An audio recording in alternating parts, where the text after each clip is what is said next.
Let's start on the diamond. It's section tournament time for high school baseball teams. In section 1-4A, the 4-seeded Mayo Spartans hosted the Lakeville North Panthers. Let's start in the third inning. The Spartans are up 5-2. Panthers' Cutter Herzig is at the plate, gets the single. And then let's fast forward to the fifth inning. Panthers' Alex Hall makes contact.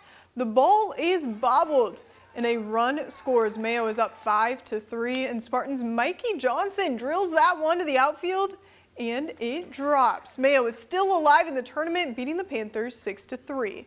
And in section 1-2A, the 8-seeded Cannon Falls Bombers hit the road to face the 4-seeded Pine Island Panthers. In the second inning, the Panthers have the 2-1 lead.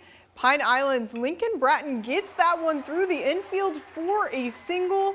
And then in the third, Bombers' Aaron Melhouse drills that one to left field, adding another run to the board. It's all tied up at 2 here. And Panthers' Ethan Brewster gets it going in the bottom of the inning with a single to left field. The Bombers got the win, knocking off the Panthers 8-3. And in section 1A high school baseball, the 2-seeded Lyle Pacelli Athletics hit the diamond against the 6-seeded Spring Grove Lions. Let's start in the fourth inning. The Athletics are up 3-0. Lions' Christian Bjerke makes contact, but it is caught. And then Spring Grove's Gabe Klug is at the plate. Take a look at this. Not a great throw to first base here, and that brings in a run. The Athletics are up 3-1 in the seventh inning. Lions' Brandon Johnke drills that one to the outfield, and another catch by the right fieldman. The Athletics got the victory over the Lions 5-2. And the 4-seeded Hayfield Vikings face the 9-seeded JWP Bulldogs. The Vikings are up 1-0 in the fifth. Bulldogs Ty Melcher at the plate. Vikings' Isaac Fierstad gets the grab in the outfield, ending the inning in the sixth. Vikings' Hunter Simonson is up to bat, and JWP's first baseman stretches for out number 2 there. And Bulldogs' Lucas Morshing makes contact, and the Vikings make the play at first to get the out and get the out at home plate. Hayfield is moving on, beating the Bulldogs 1-0. And it was opening day for the Rochester Honkers. The team hosted the Thunder Bay Border Cats tonight. The Border Cats are in red and the Honkers are in white. Thunder Bay's Logan McIntyre drills that one to the outfield, and his teammate scores. For the first run of the game, the Border Cats are up 1-0 in the first. Ty Hamilton draws a walk there, bringing in yet another run for Thunder Bay in the first. They're up 2-0.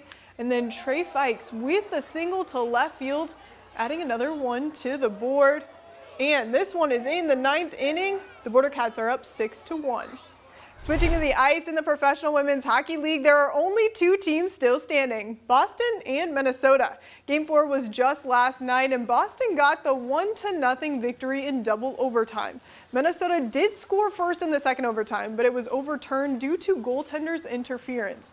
So to Game 5 we go. It's all on the line again on Wednesday night in Boston for the Walter Cup. The puck drops at 6.